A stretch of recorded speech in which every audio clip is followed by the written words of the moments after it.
And we are back for yet another week of Behind the Lens. I'm Debbie Elias, film critic, creator, and host of Behind the Lens, where we go behind the lens, below the line, with the movers, the shakers, the film and TV makers, those producers, directors, writers, actors, cinematographers, production designers, costume designers, sound mixers, sound editors, composers, film editors, VFX guru artisans, and so many more. We got a big show for you again today. Big show today. Those of you who were here last week or you listened on the podcast version on my website, Podbean, or any of the numerous podcast platforms where you can find the show after it airs live here on Adrenaline Radio every Monday at 11 a.m. Pacific, 2 p.m. Eastern. You already heard Kelly Grant, producer and actor, one of the three lead actors in Easter, Bloody Easter. Well, we're going to continue the Easterpalooza today of Easter, Bloody Easter with those jackalope slayers themselves. Producer, director, and actor, Diane Foster. Producer, writer, actor, Allison Lobel. The two of them, along with Kelly, make a perfect triumvirate for bringing Easter, Bloody Easter to life. And I cannot wait to talk to them, especially since the film comes out tomorrow. And they just had their world premiere on Thursday night at the New Art in Santa Monica. And I've seen the pictures. It was an Easterpalooza, to be sure. And the jackalope himself showed up. And just so the girls don't feel too badly, if the amount of press that were there was not as great as they might have hoped for, they were competing with Bill Shatner live at the Culver Theater for a Q&A for his film, Call Me Bill. So if you got to compete with somebody, Bill Shatner or a jackalope, that's a tough decision for anybody. But they will be, Diane and Allison are going to join us at the midpoint of the show. But first, I'm so thrilled. I adore this filmmaker. He is one of the nicest guys in town. He is also one of the most thoughtful filmmakers and storytellers in what he writes, how he presents it, how he develops characters, how he develops character relationships. PHIL ALLOCCO. I love Phil. He was on the show, about 6-7 years ago, along with my pal Fran Kranz, for their film, The Truth About Lies. Well, Phil is now back. We did a pre-record for today's show. For whatever reason, could not have him live today. But Phil knows I'll have him live anytime he wants to call in. And I'll chat with him anytime. But he's back with his second feature film, 5 Pounds of Pressure. Wow. It is out now, streaming on VOD. You definitely want to see it. It boasts Luke Evans. You can't say no to Luke Evans. Alex Pettyfer, Rudy Pankow, Rory Culkin, Stephanie Leonidas. And those of you who have been listening, a few weeks ago you heard me talking about Rudy Pankow and his lightness and comedy in The Accidental Texan. Well, 5 Pounds of Pressure is anything but light and comedic, although there are some comedic moments. This is an action thriller. You will be riveted as you watch it. Luke Evans' character Adam is an ex-con. He's back in his old neighborhood after being in jail for 16 years for murder. And he has a son. He would like to connect with his son, but he doesn't know if his son knows about him, doesn't know about his ex. And then the brother of the man that Adam was accused of killing, he is still hanging out. So there are a lot of moving parts here. Then we have young Mike. Mike is another part of the neighborhood fabric. When you see him, beautifully played by Rory Culkin, when you see this character on film, I think you will immediately think of Tom Cruise's portrayal of Stacey Jacks in Rock of Ages. Mike is a wannabe rocker. And he's been working for his drug-dealing uncle, who is played by Alex Pettyfer. And Mike gets this bright idea. He can outthink, he can outcon anybody. Which, needless to say, all of these people, neighborhoods are small. Criminal world, criminal acts, that world is even smaller. The film is a great character study. It's commentary on cycles of violence, how anger leads to violence, generational trauma, redemption, and of course the inevitable shades of gray of life. It is a character-driven film. It is beautifully shot by Sarah Dean, the cinematographer. The editing is rapier. Seth Anderson cut the film. I have to give kudos to Zuzana Skirtes, who did the production design. And working with Phil and with Sarah, they made Manchester, United Kingdom, look like a gritty Brooklyn, New York. The production design is amazing. Just overall, an outstanding film. If you like pot boilers, if you like these crime thrillers, you're going to love 5 Pounds of Pressure. So, without me gabbing anymore, you're going to hear part 1 of my interview with Phil. I've already split it into 2 parts. So you're going to hear part 1 now. Then, when Diane and Allison call in at the midpoint of the show, you're going to hear from them for about 30 minutes. Then, I'm going to come back to close out the show, late as usual, with the second part of my interview with Phil. So sit back, relax, and take a listen as Phil Allocco talks about 5 Pounds of Pressure. Hi, how are you? I'm fine. How are you? I'm doing good. It's so great to hear your voice. It is so great to hear yours. I've had this film on my radar for so long, Phil. Because number one, it's your follow-up feature to The Truth About Lies. Yeah, long time. This is such a different film from Truth About Lies.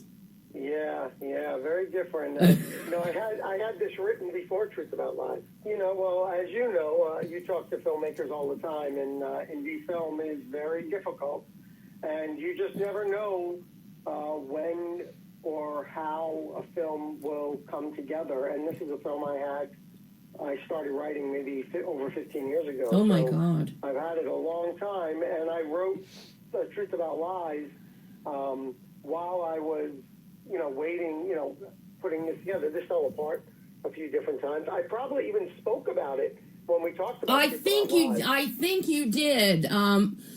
Because I kept recalling, I know he had another film. he was working on. This, because we had talked about that. Yeah, and I never, you just don't know. I mean, Steve Carr, who was such a big supporter of my career, and he was a producer on both films, and he used to always say to me, sometimes the film you're working on and pushing is not the one you wind up making. So, yep. I have to say, when I hear the really big directors talk about it, it's exhausting to hear that. So I finally got to make this film. And it's a very different kind of film. Oh, yeah. But I mean, for me, I like stories about what it is to be human, Mm-hmm. And I think that's what they have in common, One is a comedy, but this one is definitely a dark. Yeah, this is thriller, drama. This is not a comedy, Phil. No, not a comedy. No, but I do find some of the things that Mike does pretty funny. Well, I gotta say it. Casting Rory does a great job. Mike is just such a buffoon. Yeah. He is a buffoon, and he looks like a buffoon. He looks like a wannabe rocker of the 70s. Yeah. He just cannot get his shit together. Well, I mean, you know, I look at it like, you know, that's exactly what Left sees. You know, Left sees him as a burden, as somebody who is delusional and, you know, is a child and needs to grow up. And at the same time, you know, Mike doesn't fit in this world, and I love that Rory makes us feel how uncomfortable he is. You know? Yeah. And how out of place he is in this world, you know. You know, so from Left's point of view, he would agree with you completely. Yeah. And you see that, but of course, even though he sees Mike in that way, he doesn't turn his back on him. He made a promise to family. He's going to look after. He loves them, even though he won't admit it or he won't show it. Yeah, he does. Yeah, he'll show it behind his back, like when he throws Kid out of the car, the gun dealer, you know, for disrespecting him. But he won't let Mike see he does that, you know? Right. And he wants Mike. He just wants Mike to, you know, to want that tough love, you know, to get his shit together, like you said, and stop. You know, I think he's relieved when Mike comes to him saying he's got to make a change, and then heartbroken and disappointed to see the kind of decision he's making. I think Left also feels like a failure at that point. Like after everything he's done, this is the conclusion Mike comes up with, you know? Yeah. But Mike is also not wrong by realizing he'll never fit in this world, and it's a terrible world that Left is offering him. You know? So I really like, you know, when people are in complicated situations and in, you know, these stressful world like this where they're struggling to survive, and the compromises they make in order to succeed, so to speak. And of course, we get to the third act, and no spoilers, but Mike that boy, and the decision he makes, that he can pull off a big score all by himself. Yeah, and he thinks because he's already, you know, and I kind of feel like that's relatable, you know. A lot of times, just because you're associated with something, you think you can do it. Yeah. Because someone who you're with makes it look easy, right? And he thinks, well, I know all these people, and I can do this, and you know, obviously, he doesn't have the same kind of insight or outcomes as Left does. Right. And also because Left has been protecting him, he has a false sense of what reality is. You know? He doesn't know that when things go wrong, Left takes care of things. And when things go wrong, they go really wrong. They go really wrong, yeah. But this is one of the great things that you do, Phil. And every one of these characters is so well developed, and they go on a very real journey, a real emotional life journey. Be it Adam, be it Jimmy, be it Left, be it Mike, even Donna. And everybody goes on a journey, and you give us a full-bodied character within each of them, so that they may be on the wrong side of the law, but you can still relate to them. You relate to the idea of family, of Adam wanting to connect with Jimmy and try to make up for lost time. You understand Donna not wanting Adam to be with Jimmy because she has protected Jimmy from who Adam was. There's a lot of protection of others happening here. And I love that you have written it so that all of this protection, it's being done out of love. It's kind of like the road to hell is paved with good intentions kind of idea. And I think, to be honest, you know, I didn't really think of this until talking to you, because you're the first person who I know really knows my last film and got it. And I think that's what because somebody, I'm sure, would be like, how are these two films even in the same world? but I would say one is about infidelity, right?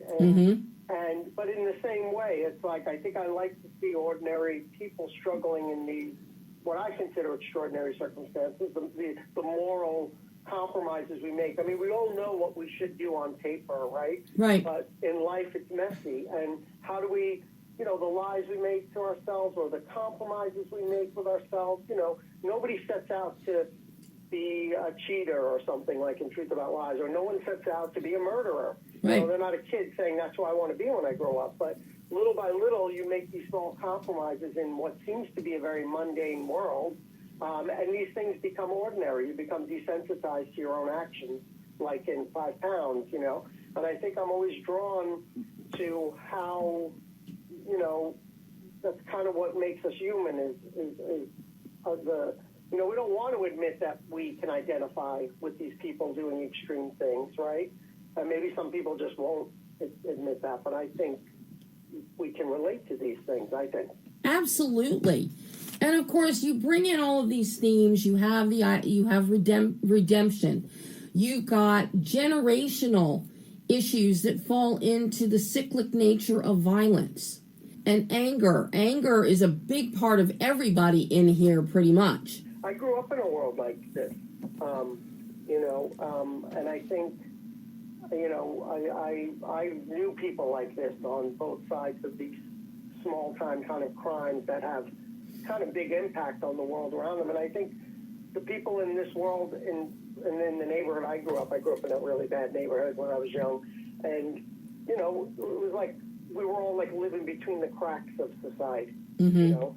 Nobody trusted the systems. Nobody felt like the police or any of these things were there for them.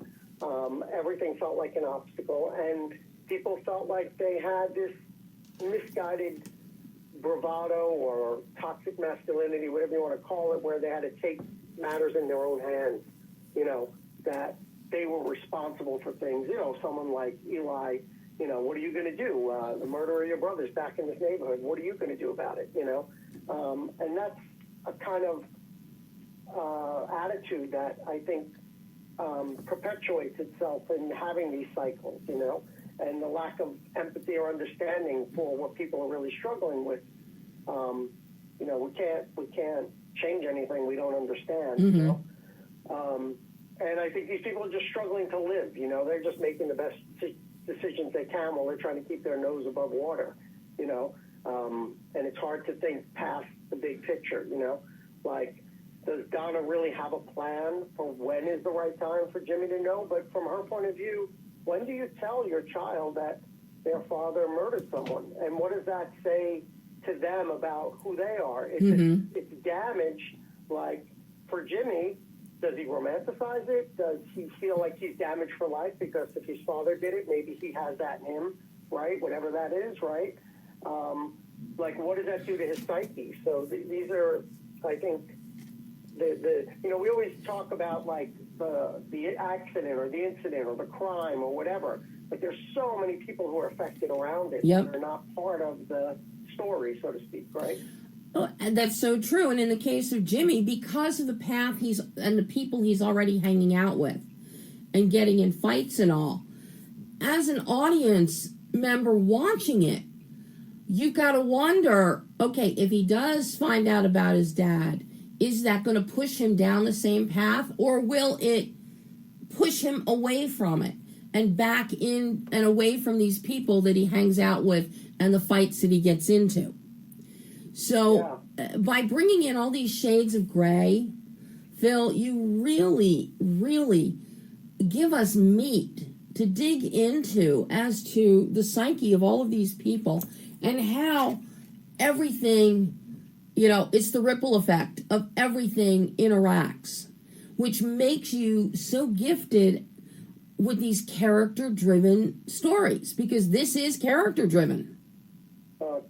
Thank you so much. I don't know. Those are the films I like. You know, I like films that make me live vicariously through people who I would never, you know, maybe, hopefully, never do anything as people do. But you know what I mean? You know, help me be in the shoes of someone else who are doing or have to do these things. You know, I think I was taken even with the idea of Adam, like, you know, he wants redemption. He wants to set things right. He says, I can still do something that's good, but is he really allowed to? And I'm not even saying I'm not saying my opinion he should or shouldn't. I just think that's a really powerful question, right? Mm-hmm. And can he ever do anything? I mean, will he ever be accepted, you know? Yeah. And then I think of all the people who are affected around that. I mean, I remember thinking, when I think of this film, not that it inspired it, but I think of, like, I saw something, you know, where someone was on death row and they're saying goodbye to their family right before they're going to be executed, you know. And regardless of what you think about the person and what crime they did and how much they deserve it, that family doesn't deserve That's right. for that, right? And what how did, you know, how do you put that into context? And I think I struggle with that kind of thing in this film. You know, all the people who are affected by that small, light trigger pressure that can, you know, send that bullet through the air, you know, and then putting that into emotional situations with people who are desperate. What does that do, you know? So I kind of, you know, the whole film felt that it's really about the pressure that's coming to them from all sides.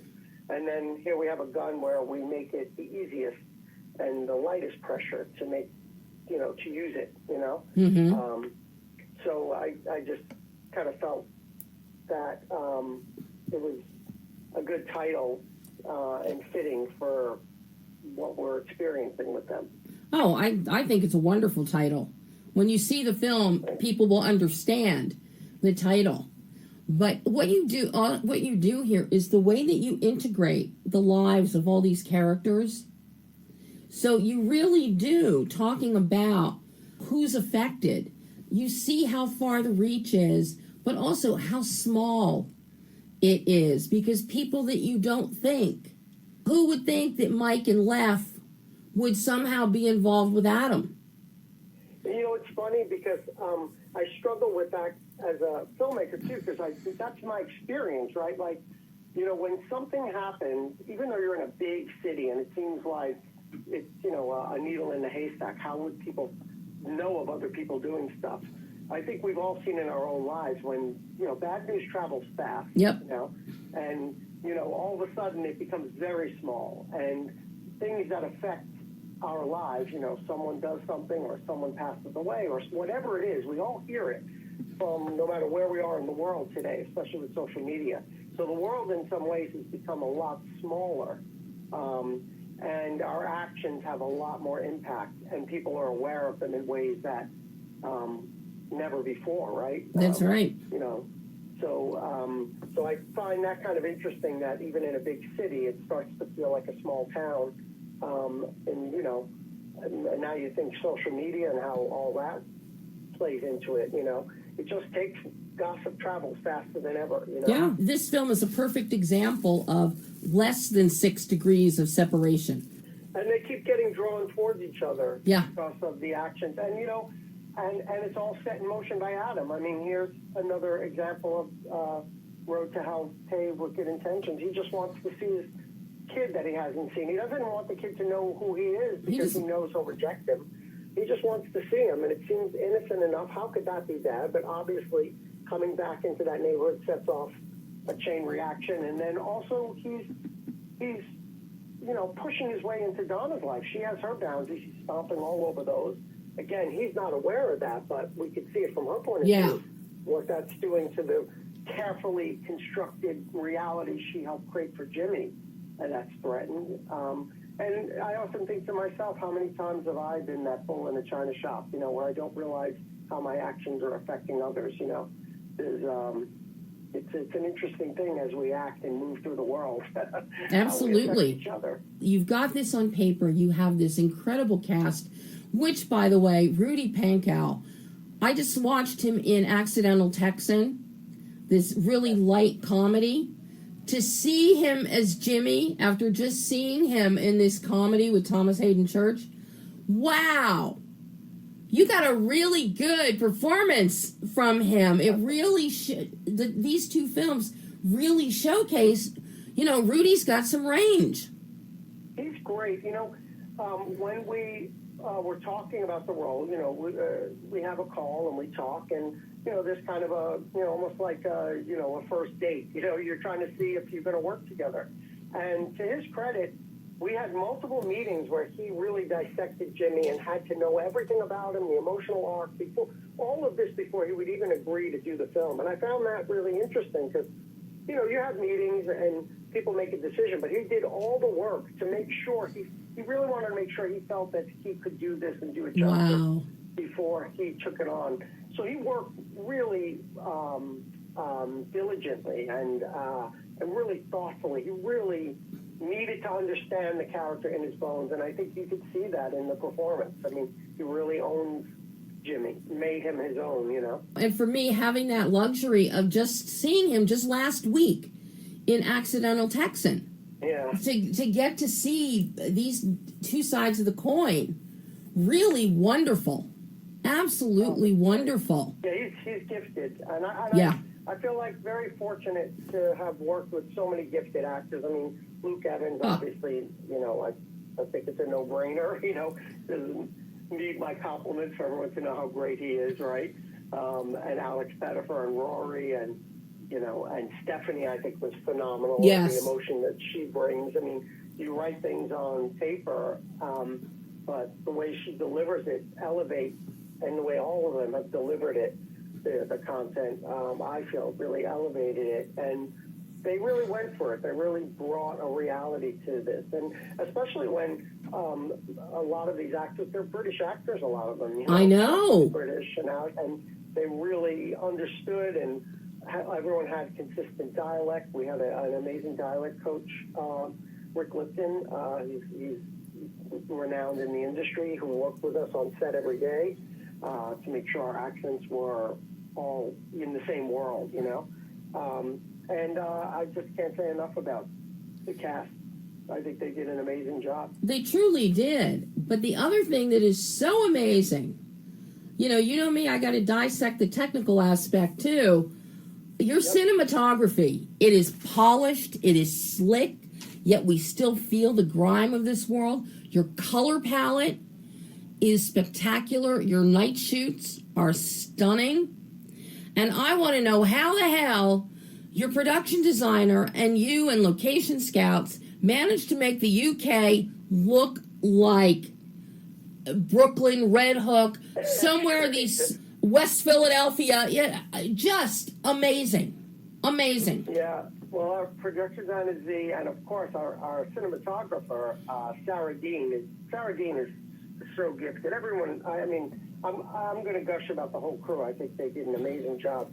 But the challenge that we had known from the beginning, and Sarah and I were, you know, boots on the ground together, scouting locations ourselves, and we spent a lot of time even before we were on, you know, in Manchester, sending photos of what everything should look like based from New York. And as we would find things, we'd replace those photos with the Manchester photos, enough till we were like, okay, you know, this really could work. And her lighting and her cinematography and her feel is just brilliant. I mean, she was so great to work with. I loved her work beforehand because there just seemed to be a sparkle in the darkness when I saw her do gritty films like this. It wasn't muddy. She had a way that it still popped and looked beautiful. And, you know, we worked together on the lensing, our cameras, and our shots. And then as we shot, I started to really also see what a great feel she had when she was doing handheld operating. And I always planned to have a certain level of handheld, but I think I leaned into it more. I think as a director, your job is to try to get the best out of everyone that you work with on your team, and also play into their strengths. And one of her strengths, I thought, besides the beautiful lighting and everything, is I loved her feel. So I felt like certain times we would just play, and I just let her loose after we've shot and did some coverage, and she would just, you know, find what she thought was interesting as the scene went on. And I I loved how well that worked. I just think it's beautiful. I mean, complete the camera dutching. The lighting is so key, but the dutching and the angles that she gets and your framing, you keep everything so intimate so that we really feel the claustrophobia of this world, that everybody is trapped in this world. And yet, thanks to Sarah and her work, you also feel the vibrancy and the electricity of it.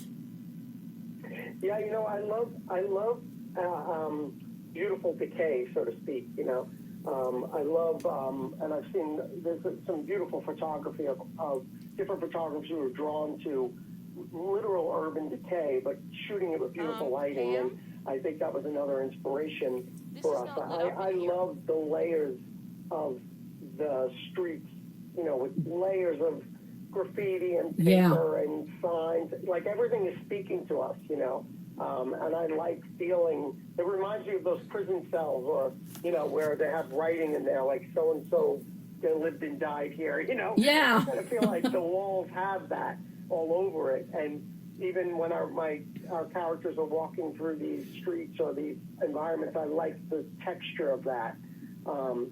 So I love that we were able to capture that feel. I love that, I think also the city had to feel like it was something that was broken as to mirror the broken people, Yeah. And I love that we're able to make that work, And every now and then we have these really beautiful drone shots to kind of give us that bird's eye view, to know that these are just insignificant lives in some ways lost in these buildings, The drone shots as your transitions are wonderful. Oh, thanks. That's Randy Slavin, who we met. He's a director himself, and we met on the lot years and years ago, and we've been friends ever since. And he was second unit on this, and he was shooting shots as we were in Manchester, and we were kind of going back with footage of the kinds of drone shots we'd need in New York to match our sets in Manchester, and I was really loved the marrying them together,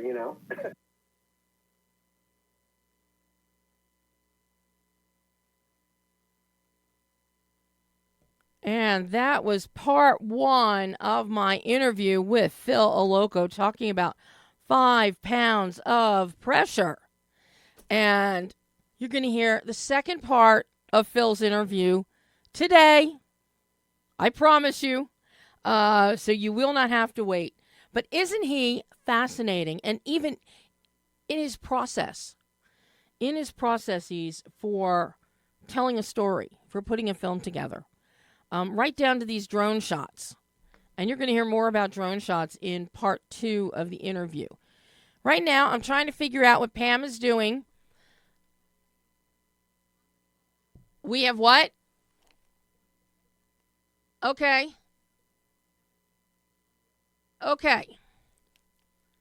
All right. Well, I knew this would be convoluted. Nick, get Spectrum in here to fix the rollover phone line. That is it. That's what I want in my Easter basket. So we've got Diane Foster holding right now. Pam is getting Allison Lobel on the other line and is going to loop them together here. And they're going to be live in just 1 second, I'm hoping.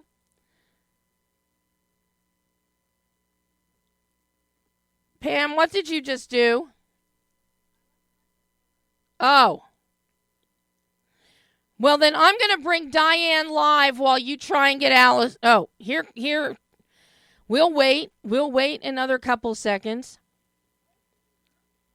I hate Spectrum, just so you all know. We have had nothing but issues of the phones here since November. So, do we have both of you now? Diane, are you there? I'm here. Allison, are you there? I'm here too. Yay! We made it. It's a phone palooza. at Adrenaline Yeah. Radio. We've been dealing, Kelly knows, we've been dealing with this here since November. Oh, wow. Oh my gosh. And for whatever reason, Spectrum cannot seem to get the idea of a rollover phone line. You know, you call one, it's busy, and it just rolls over to the next one for the second call and the third call. So it's just, I need the jackalope. Don't they know that this is the original form of communication? I used to call people on the landline at my mom's That's house. right. I still do all of my interviews, all of my phone interviews at home. I do not use Zoom. I do everything on my landline, my copper wire landline. Amazing. And, you know, it just, during COVID, it gave people, once they got this idea of Zoom, it's like, no, how do we do it? I said, Zoom has phone numbers. Right. Give me a phone number, and I will call it. And now it has slowly become like an option that they will offer to everybody, even though some of the publicists who are running the Zoom press days, they haven't figured out that. They're like, okay, now watch your screen. We'll give you a marker. No, I dialed in. Well, no, you have a screen on your phone. No, I am on a phone, a real phone. Right. And People they go, forget about those. well, how do we tell you when your time is almost up? I said, you interrupt. Don't step on the talent. Just interrupt and say last question or 1 minute. It's not hard. Right. But, you know, you guys have gotten to and we have regular phone system that we have here at Adrenaline. So I don't know what's going on. All I know is I am so excited to have both of you here to continue the Bloody Easter, Easterpalooza, 2 weeks in a row. Yes. This film is so funny, guys. This is so damn funny. Thank you so much. Thank you. On every level. Before I ask you about creating this, I have to ask you, how was your world premiere? Now, you've both produced some things before, but this is, Diane, your first time directing a feature. Allison, your first time writing a feature, and you're starring in it, and you're both producing it. This is a big deal for a filmmaker. How thrilling was Thursday? It was a dream come true, truly. It was like, for myself, little Diane going like, holy moly, this actually happened.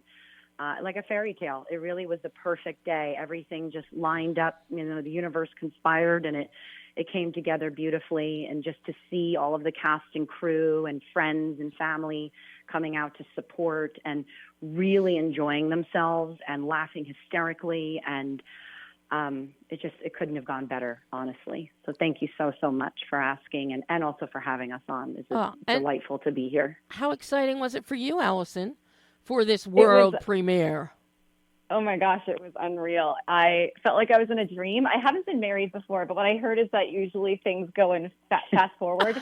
And before I knew the night was over, I just felt like I was like twirling in place the whole time. It was so cool. Aww. And hearing the audience react to the movie for the first time was just one of the best things of my life. Now and I love what you guys wore. You know, Kelly had her green glitter. Allison, you could have been an Oscar statue in your gold. And Diane, you just really felt like a little girl's Easter Sunday Easter basket. Yes. It was. Thank you. That's how I felt, truly. I mean, it was just, you guys were just, you all looked fantastic. Absolutely fantastic. Thank you so much. But now just so you know, I know there weren't a whole lot of press on your press line, but now don't feel bad, but a couple miles away at Culver Theater, there was a big to-do for Bill Shatner, his 93rd birthday, and he did a Q&A for his new documentary. So you were the Jackalope was competing with Bill Shatner. That's fair. Totally. He can have it. We were he can have it. Truly just grateful to have everyone who did come out, and obviously we are an independent film, so the fact that it was what it was really humbling and just incredible. So a dream come true, really. Of course, the idea of having Bill Shatner and the Jackalope appear together would have been great. That would have been the ideal situation. I'll tell you. But now let's dive in here to Easter, Bloody Easter. I have to start with you, Allison, writing this script. Where did you even get the idea? Did you watch Night of the Lepus growing up? Because that's very much the look of the jackalope and the whole idea of the jackalope. Very much the old Night of the Lepus movie. That's so interesting because I actually have never seen that film. You must. But I have seen Monty Python, and a lot of people have made that comparison. Killer rabbits, come on. Sharp, pointy teeth. But I got the idea actually during the pandemic. I was sitting in my bathtub, and I heard something skittering on my rooftop. And I was living by myself at the time, and I was really creeped out. Even though I knew it was probably something small like a possum or a raccoon, I was really terrified. And I thought about how that was kind of funny, that something small can be really scary sometimes. And I'd heard at some point that it's really good to write something based off a holiday. So I transitioned that from a possum to a bunny. And that's where the idea for Easter Bloody Easter came from. Well, how did you get from a cute, adorable bunny, albeit with demon eyes and it's going to rip your arm and your head off, to a huge, ugly, snarling jackalope? So the way I got to that was because I wanted to base this in Texas. And so I was originally doing just an evil Easter bunny, but then I started to think about kind of Americana folklore. And I was like, that would be really fun if we could base it off a creature that we really haven't seen in film too much. And jackalopes, they are creatures, and we don't see them in films. No, not enough. That's why you need to see Night of the Lepus, because that's one of the creatures. The bunnies, it's like a jackalope. So I'll have to check that out. That sounds amazing. You must. It goes back to the late 60s, early 70s. See, neither of you is old enough to have seen it when it first came out. But we'll definitely check it out. Now, once this is on page, the idea is great, but you have such a cast of characters. What led to, and this is where all of you, the whole ensemble, everybody works so well together. Everybody meshes so well. We really believe this is Walburg, a small Texas town. It feels like a town. It feels like a community, a small, rural, southern community. How did you expand on this idea? And this, I'm sure, is where you're coming into play, Diane, because you got to create the visuals to make the words leap off the page and into the characters. Yeah, well, I knew that I wanted to fill this town with a bunch of larger-than-life characters, and it really started to come to life once we got the casting done and got to see people bring the characters to life. Now, once you had all the characters, you have all of this, Diane, as a director, you now have to worry about how are we going to make this work? Where are we going to find a location to be Walburg, a small Texas town that has forests, that has open areas, that has nature that would look like a place where you would find rabbits, a multitude of rabbits, and where you would also be able to have gathering places for the community, like the church, like a yard, things like that. Because so much of this is you actually make us feel like we are in this small town. So from your directorial perspective, how did you then pick up the mantle of what was on the page and start those first steps into how we're going to make this a visual? Yeah, I mean, I think that Allison did such a great job of being very clear in the script of sort of what this town should feel like. And I really went more or less with the emotion first of like, we have to believe that there is this town of zany people, and the zanier and the crazier they are, the more that you believe it, because everyone is kind of kooky in the town, and they each have their own thing, and they have all these different kinds of relationships. And I felt like that was very relatable to, I mean, even in our own lives, the kind, or people that we know about or have heard about. So the idea of really making sure that we did feel it was a town, because we didn't have, a ton of money to just come into a whole town and take it over. So we really had to be sort of trying to figure out visually, how can we create this town and make it feel like we're really in some small town Texas? So a lot of that had to do with really like researching locations. I wanted it to also feel like we filmed in LA, but I wanted to make sure it felt like it was Texas. So we filmed predominantly on someone's private ranch in Sun Valley. So that afforded us the idea of like these people come to all these different places in the town together. And it was so exciting to do, to really take what Allison had written on the page and then bring it to life and bring these cast of characters, not only with them, our locations, and them themselves, the characters, but the costumes, and just bringing all of that together and really working with a team of people to make these people come alive. And I think it's really fun to see all of these people, singing, dancing, screaming throughout the film. Well, you mentioned something really important, and it's very important in Easter Bloody Easter, and that is your costumes. Carolyn Allender did an amazing job with costuming everybody because their personalities really shine through. It is a very eclectic group of people, and normally when you look at a film, we can even say Ghostbusters Frozen Empire. And it's just like people walking down New York City streets, everyday wear. You get into the more rural communities, and it's a whole different socioeconomic level, which means the clothing is going to be different, which means perspectives are going to be different. And what Carolyn has done is, with what she picked out, really does represent the diverse and eclectic nature, not only of the town, but of each individual.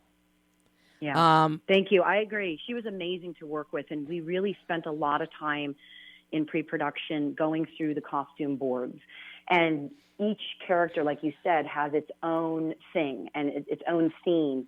And just creating all that stuff with her was amazing. And I think also, too, we talked a lot about how when you go, I come from a theater background, so, when you go to see a play, it's like that kind of stuff is all immersed, and costumes obviously are a huge part of that. And we talked a lot about that, about making the characters speak through their clothes, and that you immediately know who they are. And I think the other aspect of that was that we really wanted to create something that people could themselves dress up as, like, oh, I'm Eugene from Easter Bloody Easter. I'm, Mary Lou, Jeannie, whatever they decide, and that there was really specific clothes that people could see themselves wearing and make it a thing for not only Easter, but Halloween and whatnot. So that was all important, too. Oh, Halloween this year, you have given everybody a plethora of characters. And, the costuming, I don't know if Kelly told you, but when I saw the movie, and I saw her the next day after I watched it, and I said, Kel, it was like the shirt, the burgundy flowered, shirt with the elastic, the ruffle, the 1960s look to the collar, to the scoop on it. I said, it looks like one of my aunts. And my aunt lives in rural Omaha, Georgia, in her double wide manufactured home. I had a new picture that I just gotten from my aunt, and I pulled out my phone. I showed it to Kelly, and she started laughing. She goes, "That's my shirt." That's hilarious. That's such a huge compliment, and I love that because, again, it's so relatable. And I think that's the other thing we were trying to do. I remember when we were coloring the film, there were two colorists who came on board, and Andrew Starnes did the main coloring, but his dad actually, who is a colorist for a long, long time, he said when he watched the film and the church ladies are going back and forth with each other, especially Mary Lou, who's played by Allison, and when she's going to Annie Sue, and they're sort of having that I hate you moment, he goes, I'm from Georgia, and I know those women. Yep. I know them. And I think that's so funny, because that's what you want to feel anytime you go and see something. You want to be like, yep, that's exactly who it is, because we take that in our own lives and go, how is this relating to the people that I know? So I love hearing that, because that's really cool. Trust me, my mother grew up in Columbus, Georgia, which is right next to Omaha, and my aunt is still there. But watching my mother over the years, growing up with her, oh yeah, the battle royale. So bless your heart. So Bless your heart. This was, and some of the expressions, my aunt, I've heard her say them. So Amazing. it was great. But Allison, I have to tell you, Mary Lou was the more upscale member of this community. Thank you. Yes. Mary Lou is like, she wanted to be in the big city. Yes, definitely. And she wasn't in the big city. Mary Lou actually reminded me of my mother, who got out of Columbus, Georgia, because she wanted to be in the big city, and not in a rural 1950s Georgia. But that's great. Mary Lou was hilarious. You are hilarious. And watching you trying to be so prim, proper, with the church, with the Easterpalooza, with the way that you dress, it just was hilarious at every turn. And to see you so invested that Mary Lou believed everything she was doing was the only way to do it. That's right. But, yeah, she definitely thinks she's the good person in town. Like, even though she's pulling all these heinous acts and being very passive aggressive to anyone, she thinks she's an angel. And that's why I think it's really fun to play a villain like that, who just really worships themselves.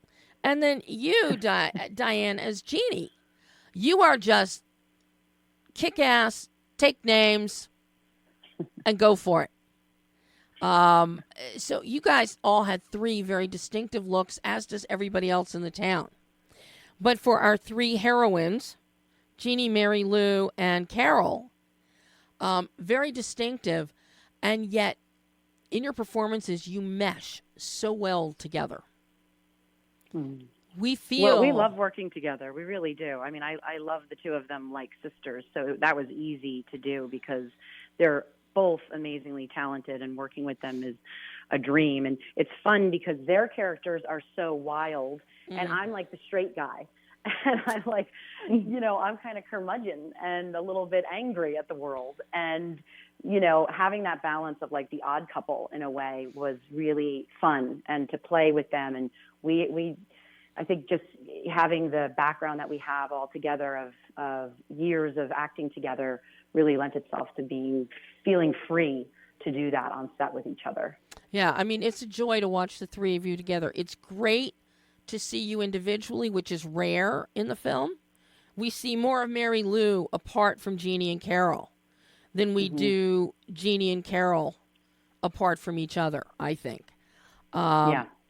But it's just the chemistry is very apparent. It's very obvious, as is the chemistry that everybody on the cast has. This ensemble really feels like it belongs together. They feel like they belong together in this town. Yeah, we were very lucky because we all not all of us, but we knew a lot of the people coming in. So there was kind of a built-in chemistry amongst the cast already, which was so special and magical to get to work on set with friends. Now you're both... It really is. You're both wearing multiple hats here. You've each got 3 hats on. However, as a producer, that really has about 10 more hats under that hat. And I know this from experience. How did you, let me start with you, Diane. How did you go about juggling director Diane from actor Diane? Oh, man. It was definitely an interesting process. I can tell you that. Sometimes I say, wow, am I just like a masochist or what? Because it was a lot. It was a lot of work, and it was thrilling work. And I'm so grateful for the experience, because I think my personality lends itself to being able to kind of switch back and forth. And I think having the trust, definitely with Allison, Kelly, and the rest of the cast, sort of knowing, going into it, we did a lot of rehearsals prior to ever shooting. So we were really set prior to ever walking on the set and filming it. So I felt a lot of confidence with them. And then I think, again, really in the pre-production phase of just knowing I had been producing for a long time, so I knew that I had to spend a lot of time as a director working with my cinematographer, working with my team to make those decisions and really just kind of know what I wanted going into it. So I was never really unclear. I wanted to make sure that when we were on set, there could be magic created in those moments of improv, or, you know, you see something that someone is doing and let them just keep going with it. Mm-hmm. So it was a really intense process, but I loved it so much, and I would do it 100 times over again and again. It was amazing to direct such an incredible cast, but also, you know, just being able to go in front and behind the camera. It was like a dream come true, really. I loved it. Now, Allison, your words, everybody is supposed to be saying your words that are on the page. Now, Diane just mentioned something very important, improv, and this is the kind of film that will bring out improvisational moments within your actors when you have a group of talented actors. So, Allison, how precious were you with the words on the page when all of a sudden Diane's letting people deviate from that? Well, honestly, a lot of the deviation started long before we were even on set. There was a big team helping me get the script set ready. And so the script changed a lot by the time we were there. And honestly, at that point, I was just excited to let people play. And I loved everything that people brought onto the site for the script. I was improving, and we all trusted everyone so much. It kept making the script better and better to hear people bring their own original personality to it. So at that point, I was just excited. It was fun to see where it was evolving to. Well, I'm happy to hear that a lot of this was worked out before you started shooting, because with a low budget, no budget, micro budget film, you don't have the luxury of doing 5, 6, 7, 8 takes. No. When people start improving, hoping to see what else they can give you. This is not an MCU film with a $350 million budget.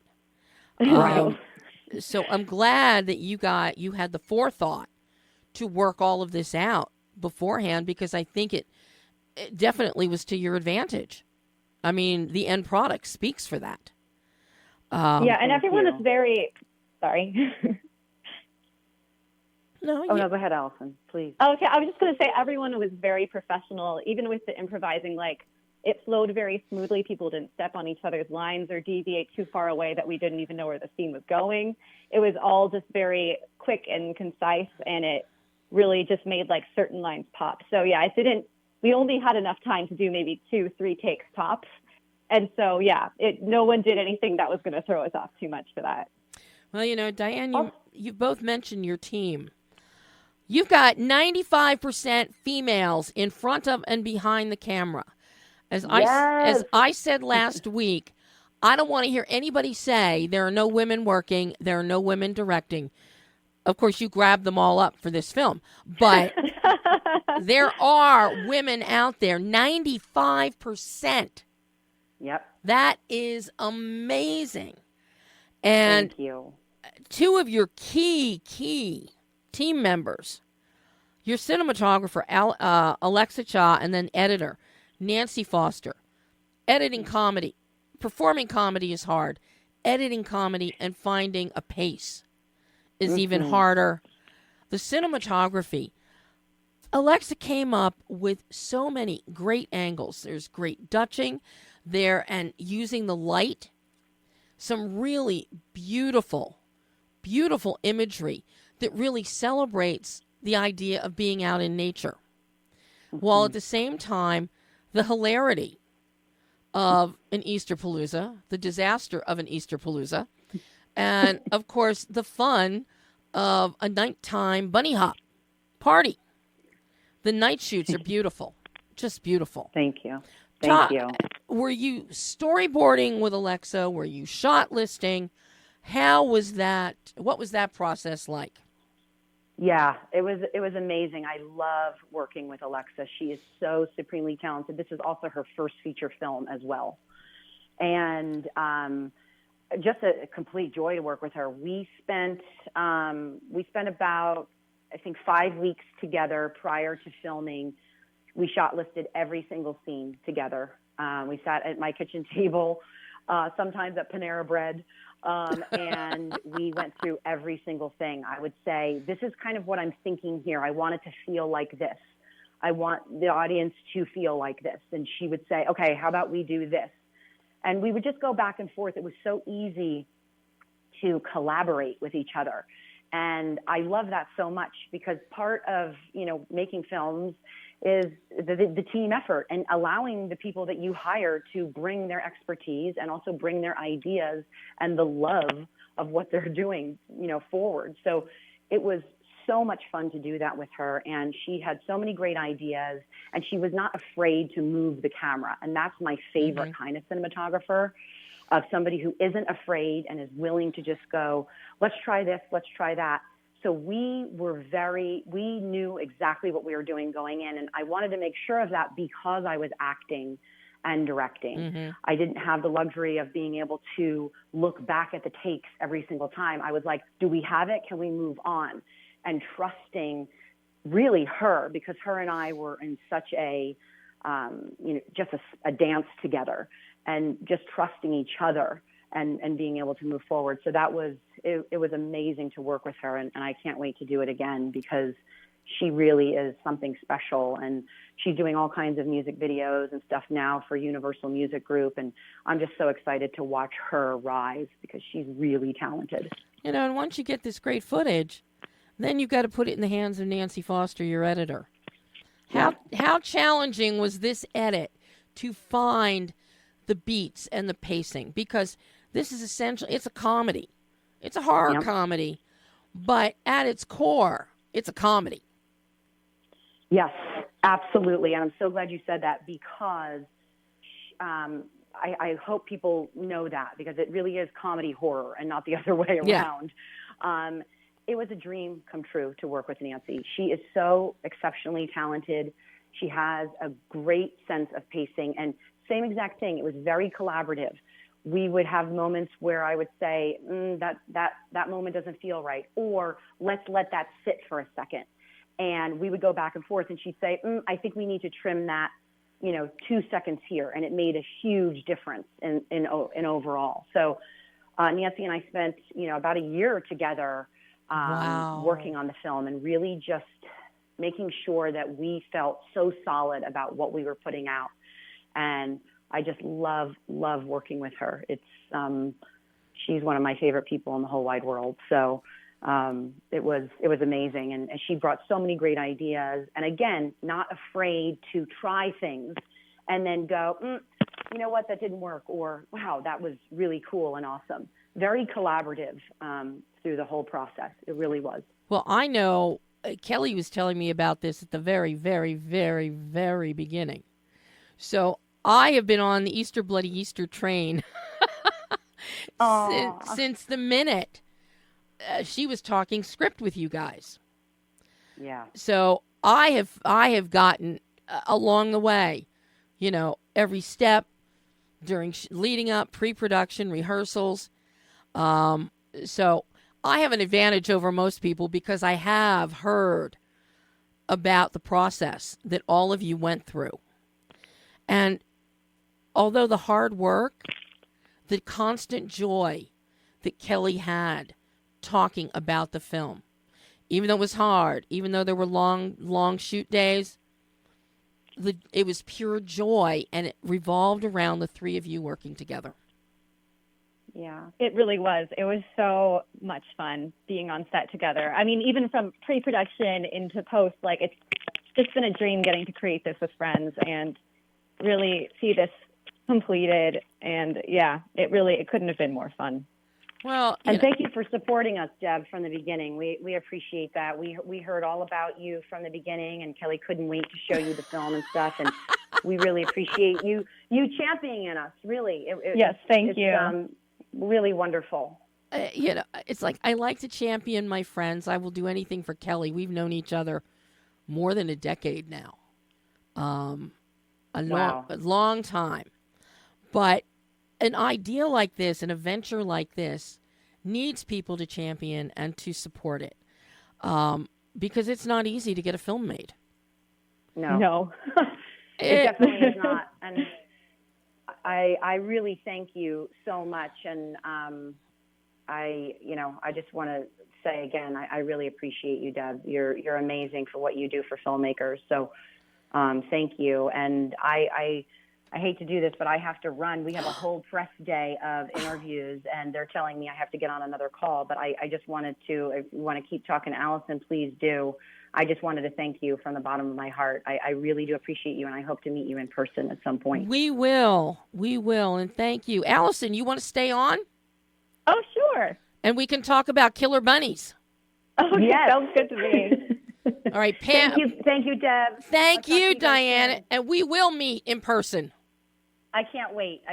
Thank you for supporting the film, and I'll talk to you soon. Okay, bye-bye. Okay, bye. Bye, Allison. Bye, Diane.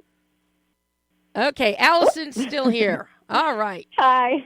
Pam had to move from the board to the phone. So, oh, okay. But now we can talk about Diane. No, I want to ask you about the killer bunnies. Yes. And the lengths. Number one, as a producer, you had to be involved in where you're getting all the little killer bunnies. And please, people, don't be in an uproar. They were stuffed bunnies, okay? We don't want anybody thinking that you were there slaying little bunnies. But how many bunnies did you guys have to find? Oh, gosh, I actually don't know how many we had. We had, I think, 5 puppet bunnies. The special effects one, Raptor House Effects made our puppets for us, and they were just awesome. They had the light up eyeballs. Oh God. And it was one of my favorite things on set was to have the puppets there. We had some extra ones that were okay to get bloodied, but those were our really nice ones. Because we do have quite a bit of blood. Yes, a lot of blood, and we did not want to get that on any of the expensive puppets. No, but you got it on yourselves. We did get on ourselves, yes. Which, now, that is a producer. When something like that happens, had you guys planned out the shooting so that blood use would be at the very, very end after you needed clean clothes that were blood-free for the rest of the film? Yes, we definitely had to plan it out so we wouldn't get anything bloody that we needed for a second shoot. So, yeah, it was used sparingly and specifically and timed out in a way that we wouldn't get anything that Caroline had planned bloody that was needed later on. Now, who came up with the ideas on how all of you are trying to combat the bunnies, the killer bunnies? So I'm sure you noticed Kelly has a very special weapon, and yes, she does. Out. She uses a dildo, and that came from her and her husband's very special sexual life they have together. Oh my God. Honestly, I don't know where Diane's ninja sword came from, but I love that. I might have written that in the script, but that maybe was a prop choice or Diane's. I'm not sure where that came from. Oh, my. But all along, I knew Mary Lou would be a gun-carrying Texan. That was a given. Yeah. There was no way Mary Lou could not have been. She was primed for that. From my phone from earbuds because it was kind of echoey. Can you hear me? Oh, yeah. Yeah. Oh, okay, good. Just switching it up. You're crystal clear.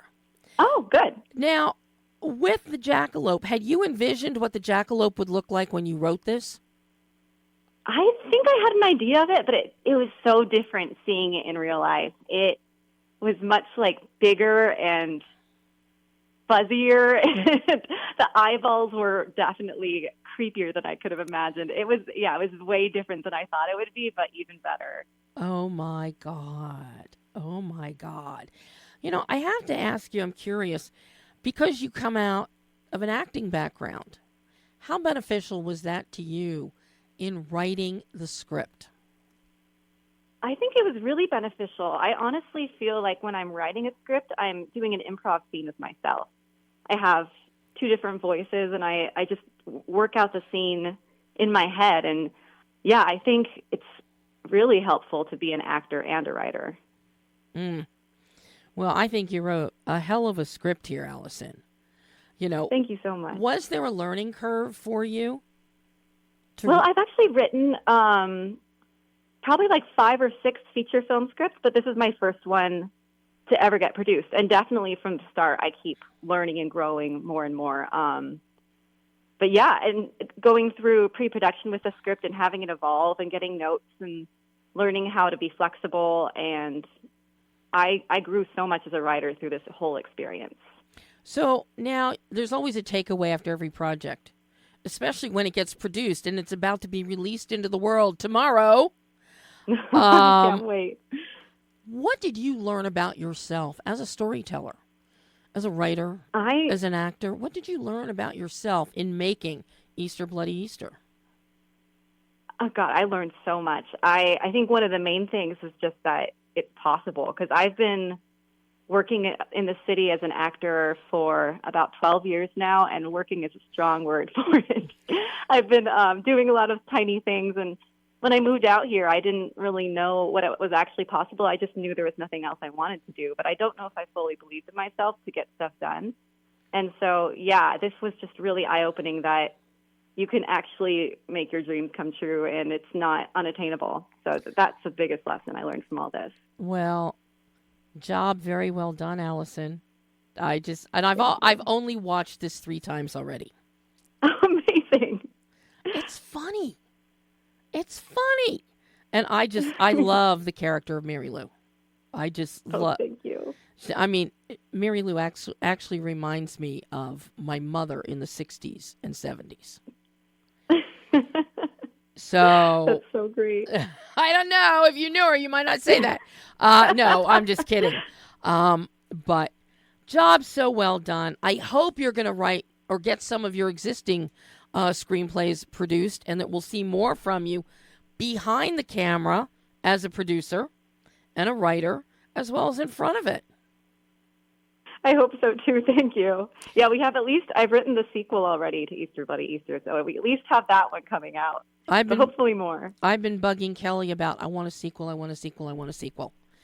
Oh yeah. You could do Halloween, you can do Christmas, you can do Thanksgiving, even though we just had a Thanksgiving horror, but not a comedy horror. You could do Labor Day, Absolutely. I was even thinking there should be a leap year horror film. Why not? There should be a leap year horror film. Something that all of a sudden it's been missing for 4 years and now it's back, and they can't exactly. The ghost of leap year comes and bloodifies it. I don't know. But, yeah. Oh, Allison, this has been so much fun talking with you. I can't wait to see what you bring us next. And I hope you'll come back on the show again. I would love to come back. Thank you so much for having me, Deb. This has been so much fun. Oh, Allison, thank you so much. And you have a great rest of your day. You too. Thank you so much. Bye-bye. Bye. And that was Allison Lobel. Diane Foster left us a little early to move on with her press day. But Diane and Allison, Easter Bloody Easter, it is out tomorrow, people. Streaming. Get it. Apple TV, a bunch of other places. It is so much fun. It really is so much fun. You will laugh. Now, let's shift gears and go back to our crime thriller and wrap up the next 13 minutes of my interview with PHIL ALLOCCO talking about 5 pounds of pressure. And we pick up with our discussion of using drones and meshing that with the quote-unquote regular cinematography. So take a listen to the rest of my exclusive interview with writer-director PHIL ALLOCCO talking 5 pounds of pressure. I just think they're beautiful because it also adds another layer of storytelling, because here we are up high, we see skylines, we've got the drone shots, we see sunsets, night is falling. It's beautiful, it's clean, it's gorgeous. And then we get down into the down and dirty of what's on the ground. And there's still a beauty there, but we see the grime, we see the grit, but we see the individual character of the area itself. Having that contrast, I think, just only adds to the film, Phil. Oh, thanks. You know, I always loved one thing. I love drone shots and stuff and aerial shots in everybody's films. You know, I always love how, you know, I love it, like when you see, no matter how much turmoil is going on in the world, you know, you pull out to see the blue marble in space, you know. And it's always just such a reminder of how small we are and how beautiful things look from a distance. And I love playing with that in a gritty film. I mean, I remember even when I was young and I first saw West Side Story, and you had all these aerial shots of you know, the city before we start to see what happens there. And I think I've always been inspired by that visually. How challenging was the edit? Because your pacing is excellent here. I had a great editor, Seth Anderson, who we worked really well together. And I love the post-production part, you know, when we're kind of sitting together and playing with the footage and, you know, taking our time to really kind of bring it in. I mean, there was a level of pacing and editing that I was always intended in the script. And that doesn't mean you wind up, you know, you put it in the script to kind of create the momentum. And I always saw it kind of speeding up and towards the climax. But it was really nice in this case that a lot of that translated to the film. You know, as you know, sometimes your plans on a script don't necessarily make it into the film in the same way. Yeah. You know, but in this one, it seemed to work, and the bouncing around seemed to work very close to the way it was designed in the script, which is nice. And I just think, you know, having Seth, he's so gifted and had such a great feel and pacing. You know, I really see music, editing like music, you know. There's a timing to it and a feel to it and a flow to it. And, you know, and maybe some people will pick up on it and really like that feel, and I'm sure other people will watch this film and hate every frame of it. Well, that's their loss. Their loss, Phil. Now, I would be remiss. My favorite part of the entire film, I admit this, Lef's car. Where did you find that car? I want it. It is gorgeous. Oh, you know, we had a different car for him at first.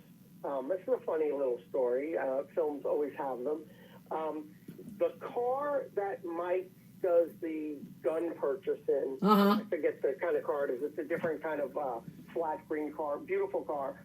That was originally Lef's car. And we always knew, you know, since he ran this kind of, you know, front and mechanic garage, we knew he'd have a really banging car, you know. And so that was originally his car.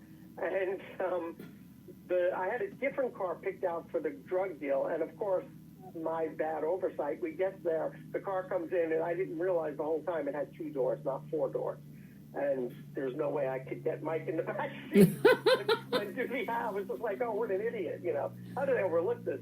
So we had to switch up cars, and then I took Lef's car and brought that there, and then we're like, we need Lef's car. And then one of the brilliant people who deals with the picture cars brought us that wonderful car for Lef, the Gran Torino, and we loved it. And we were like, oh, that is even better than we planned. So sometimes your mistakes and your problems become your, you know, window into a better option. I am just a lover of old cars. I mean, I've had a 68 Cutlass. I've had a 73 Plymouth Satellite with a 454 under the hood, 79 Cadillac Coupe de Ville d'Elegance. Yeah, I think someone saw some of these older cars, and because Leff's car was from the 70s, they're like, why do you, when you're trying to make it, like, why do all these films always try to, like, have 70s cars or whatever?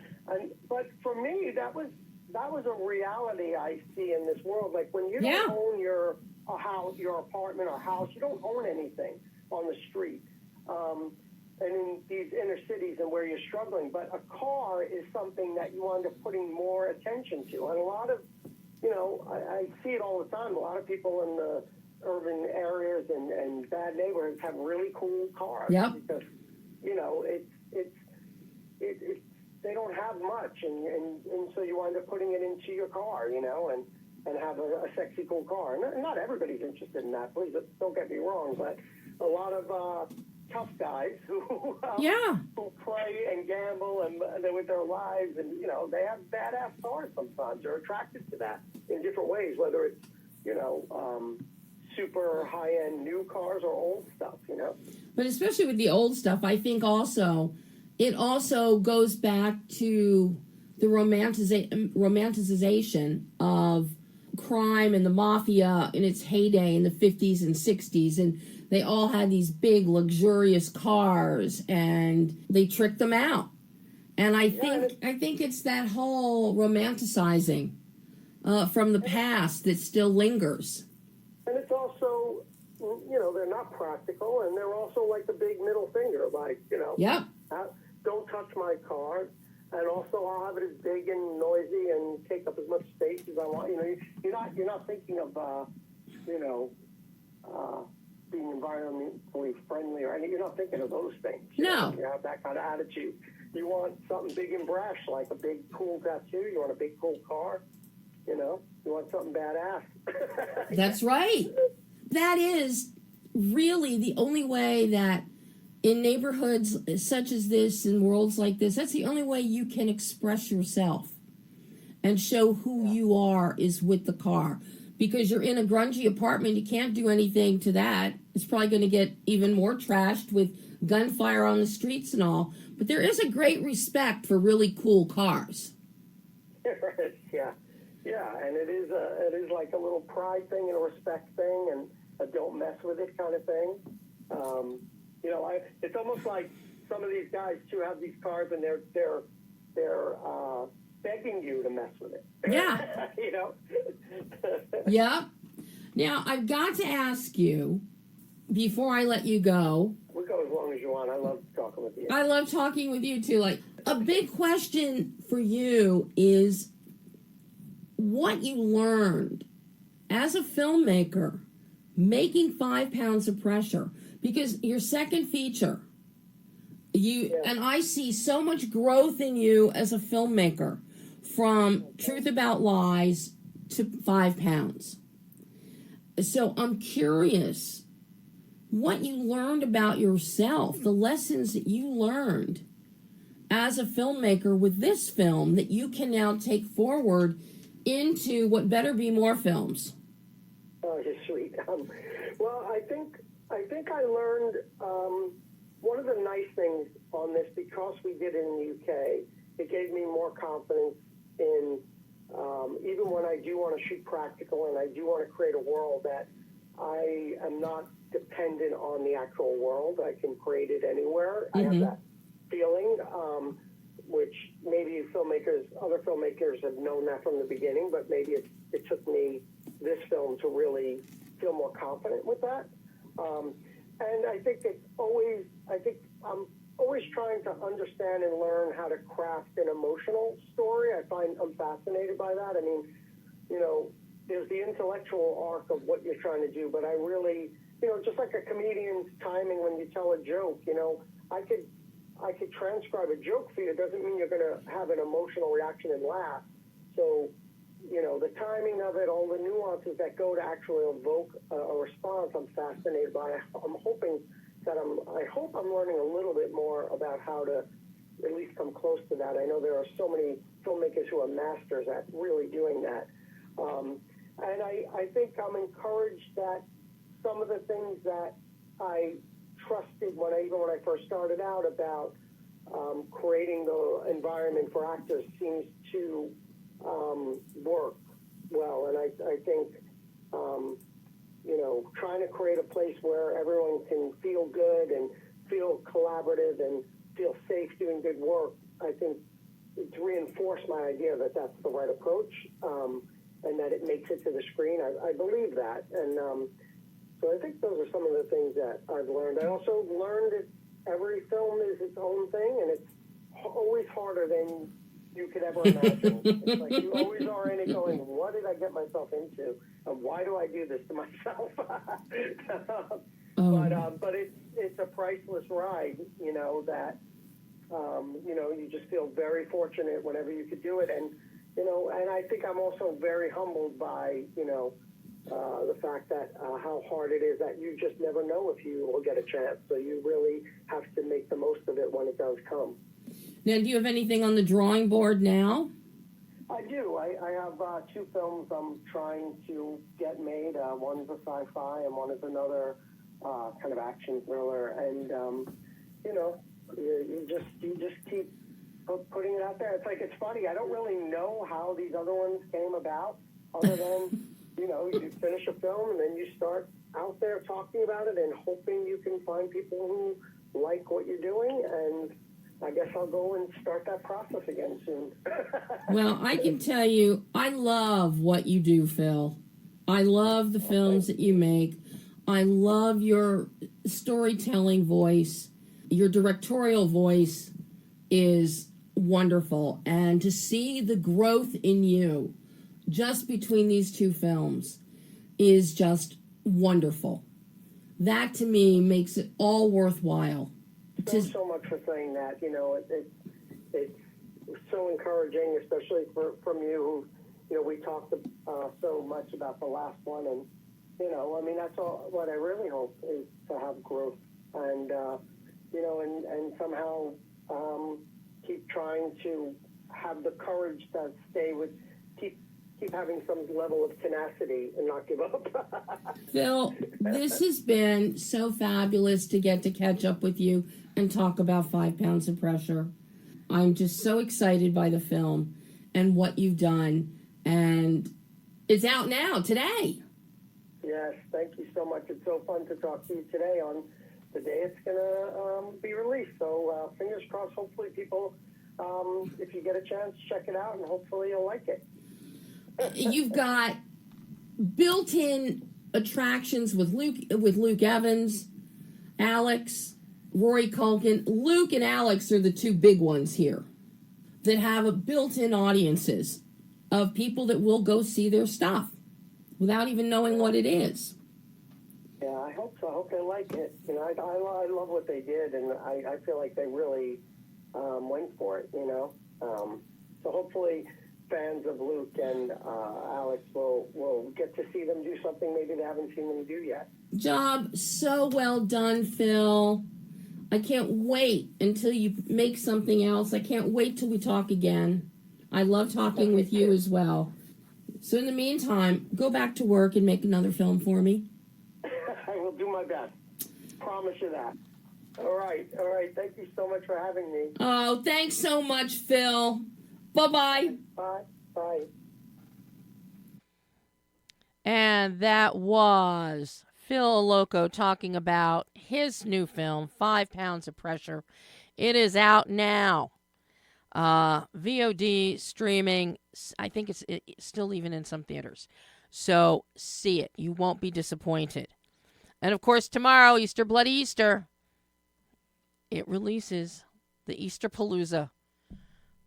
Jackalope slaying, killer bunnies, and a whole lot of fun. Don't miss it. That is one film you want in your Easter basket. So, that is all the time we have today. I warned you we were going to run really long today. Next week, April Fool's Day.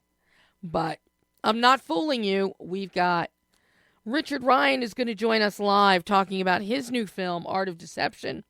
And you'll hear my exclusive interview with Thea Sharrock talking the hysterical and hilarious, wickedly delicious, Wicked Little Letters.